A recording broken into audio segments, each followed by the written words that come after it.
Now, a good example of this would be chain of custody. In practice, a chain of custody is a chronological paper trail documenting when, how, and by whom individual items of physical or electronic evidence, such as cell phone logs or hard drive data, were collected, handled, analyzed, or otherwise controlled during an investigation. Under the law, an item will not be accepted as evidence during a trial, so it will not be seen by the jury unless the chain of custody is an unbroken and fully documented trail without gaps or discrepancies. In order to convict a defendant of a crime, the evidence against them must have been handled in a meticulously careful manner to prevent tampering or contamination. From the time it is collected until it appears in court, an item of evidence must always be in the physical custody of an identifiable, legally authorized personnel.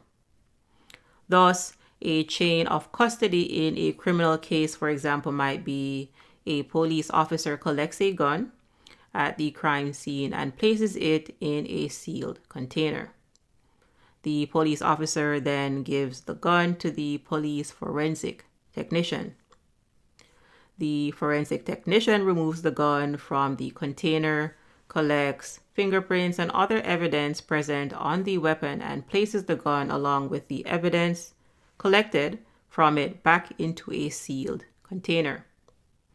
The forensic technician gives the gun and related evidence to a police evidence technician. Then the evidence technician stores the gun and related evidence in a secure place and records everyone who accesses the evidence during the investigation until final disposition of the case. Items of evidence are typically moved in and out of storage and handled by different people.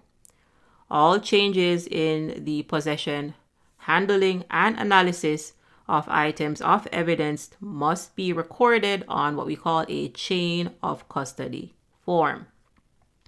A chain of custody form, normally shortened to be CCF or COC, is used to record all changes in the seizure, custody, control, transfer, analysis, and disposition of physical and electronic evidence.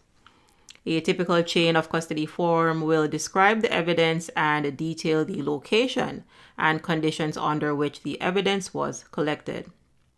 As the evidence proceeds through the investigation and trial, the chain of custody form must be updated to show at minimum, number one, the identity and signature of each person who handled the evidence and their authority to do so.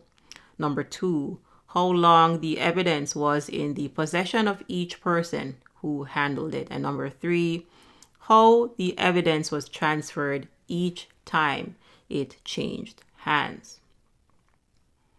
The chain of custody form may be handled only by identifiable persons with authority to possess the evidence, such as police officers and detectives, forensic analysts, certain officers of the court, and evidence technicians.